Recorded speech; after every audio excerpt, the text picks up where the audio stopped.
नमस्कार, कसे आहात तुम्ही सगळे। 2022 ची सुरुवात नाट्यमय झाली आहे।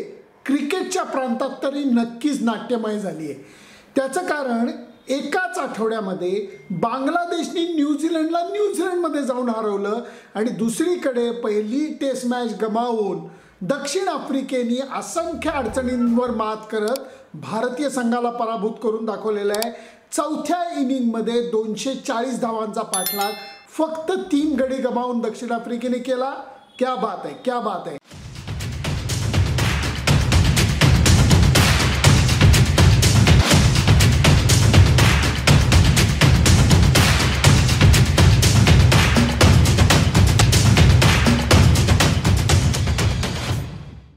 मी कालच हेडिंग दिलं होतं की डीन एल्गर कबाब में हड्डी बनतोय। काय प्लेयर आहे हा, कारण त्यांनी मला वाटतं 90 दणके शरीरावरती झेलले बॉलचे आणि 95-97 दणके त्यांनी भारतीय संघाला दिले, कारण त्यांनी जी बॅटिंग केली आहे ती अफलातून आहे। कालच मी म्हणत होतो की त्याच्याकडनं बरंच काही शिकण्यासारखं आहे। एक चॉईस असतो, तुम्ही दिसायला चांगले आहात का असायला चांगले आहात। माझ्या मते बरेच बॅट्समन असे असतात की जे दिसायला चांगले असतात परंतु असायला म्हणजे टीमच्या दृष्टीने धावफलकाच्या दृष्टीने चांगले नसतात। चेतेश्वर पुजारासारखा बॅट्समन आहे जो दिसायला चांगला नाही आहे पण असायला चांगला असू शकतो, कारण तो समोरच्याला अक्षरशः रडवतो। डीन एल्गर हा त्याच कॅटेगरीतला बॅट्समन आहे की जो असंख्य वेळा चकतो। क्रिकेटमध्ये आम्ही गमतीने म्हणतो की बॅटनी वारा घालतो, स्लिपमधले फिल्डर अक्षरशः सर्दीने बेजार होतील इतक्या वेळेला तो चकला, पण त्यांनी आपली विकेट गमावली नाही। त्यांनी आपल्या विकेटची एक किंमत ठरवली आणि ती अतिप्रचंड आहे। समोरच्यानी मला आऊट काढलं, प्रॉब्लेम नाही, परंतु मी आऊट होईन असं अजिबात नाही। डीन एल्गरनी हे या टेस्ट मॅचमध्ये दाखवून दिलेलं आहे।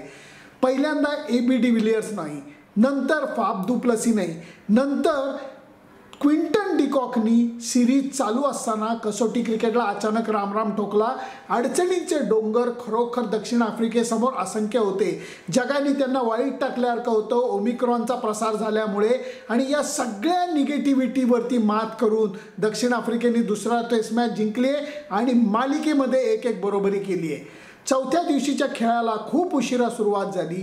त्याचं कारण वॉन्डरर्सवरती पाऊस पडत होता, जोहान्सबर्गमध्ये पाऊस पडत होता।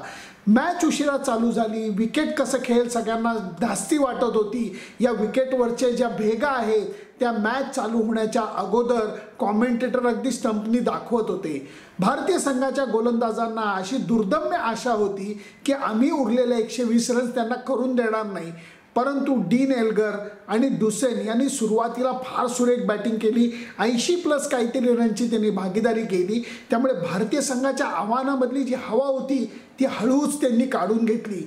डुसेनची एकच विकेट गेली, कारण शमीली ती विकेट काढली, सुंदर कॅच पुजाराने फर्स्ट स्लिपमध्ये पकडला, पण समोरच्या बाजूला खिंड लढवणारा डीन एल्गर होता।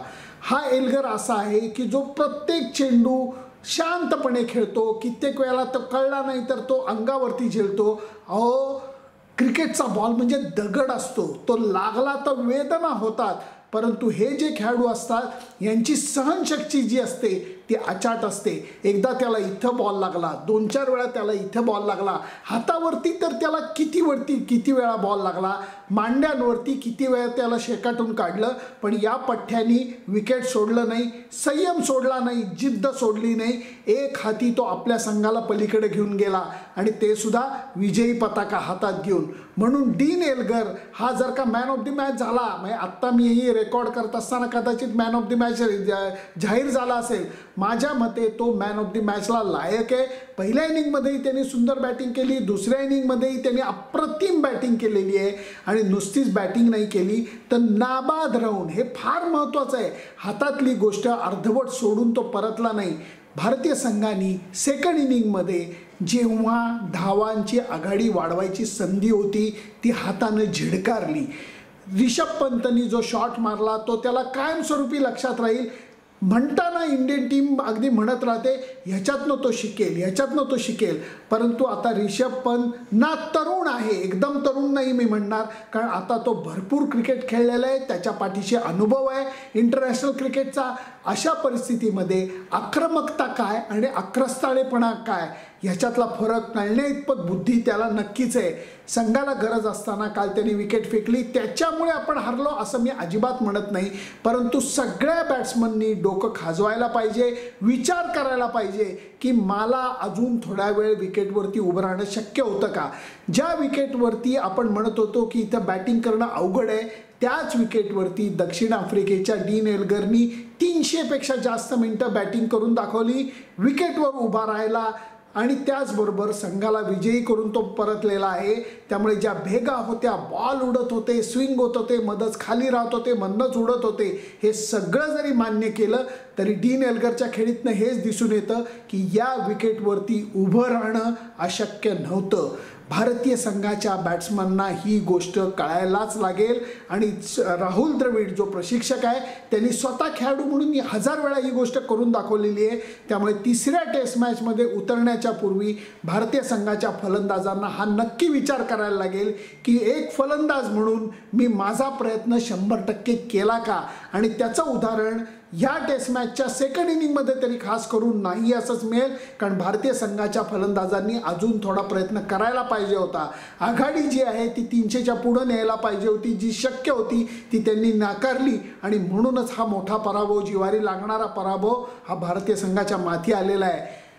के.एल. राहुल ज्यांनी कप्तानी केली, बऱ्यापैकी केली, काही टॅक्टिकल चुका त्यांनी केल्या, त्याचबरोबर या टेस्ट मॅचमध्ये भारतीय संघाच्या बॉलिंगला टप्पा आणि दिशा हा सांभाळता आलेला नाही आहे, हे मान्य करायला लागेल.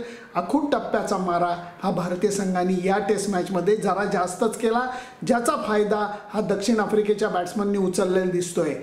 जेव्हा अडचणी येतात, एखादा मोठा प्लेअर नसतो तेव्हा एखादा नौखा प्लेअर येतो, परंतु नंतर असं वाटतं की अरे हा सुद्धा चांगला आहे. कदाचित क्विंटन डिकॉक अचानक रिटायर झाल्यानंतर नवीन विकेटकीपर आला, त्यांनी उत्कृष्ट विकेट किपिंग केली, पहिल्या इनिंगमध्ये संधी मिळाली तेव्हा थोडीशी बॅटिंगसुद्धा केली. तीच गोष्ट हनुमा विहारीच्या बाबतीतही म्हणता येईल की विराट कोहली नव्हता म्हणून हनुमा विहारीला खेळायची संधी मिळाली, दोन्ही इनिंगमध्ये त्यांनी बऱ्यापैकी बॅटिंग केली. भारतीय संघाला तिसऱ्या टेस्ट मॅचमध्ये उतरत असताना या सगळ्या गोष्टींचा विचार करायला लागेल आणि मगच मैदानात पाऊल ठेवायला लागेल. मालिका 1-1 बरोबरीत सुटलेली आहे आणि आता तिसऱ्या टेस्ट मॅचची उत्सुकता अजून वाढलेली आहे. तुमचं मत मला जरूर कळवा. डीन एल्गरची इनिंग तुम्हाला कशी वाटली तेही मला कळवा. आणि भारतीय संघानं तिसऱ्या टेस्ट मॅचच्या अगोदर काय विचार केला पाहिजे, काय योजना आखल्या पाहिजेत, याला अजून थोडासा वेळ आहे, पण ह्या टेस्ट मॅचमध्ये काय चुका केल्या हेही मला जरूर सांगा, कारण तुमच्या मतांचं मला मोल आहे. Bye bye.